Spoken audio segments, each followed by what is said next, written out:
Well, I take full responsibility for employing Andy Coulson. I did so on the basis of undertakings I was given by him about phone hacking, and those turn out not to be the case. I always said that if they turned out to be wrong, I would make a full and frank apology, and I do that today. I'm extremely sorry that I employed him. It was the wrong decision, and I'm very clear about that.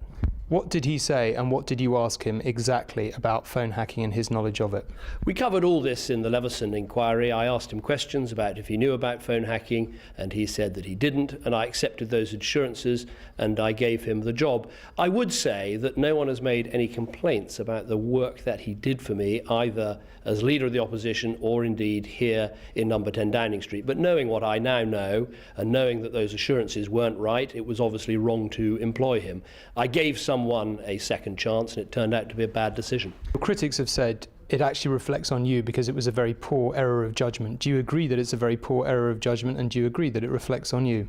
Well, I gave someone a second chance, and it turned out to be a bad decision, and I'm very frank about that. I always said I would be. I gave him employment on the terms of the assurances that he gave me. They turn out not to be right, and I said if they turned out not to be right, I'd be very frank and apologise, and I do so today.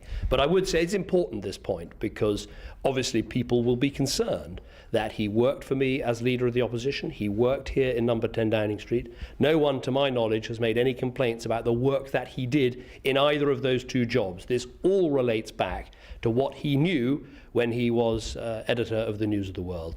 I was given assurances that he didn't know about phone hacking. That turns out not to be the case, and I was always clear if that happened, I would apologise, and I do so unreservedly today.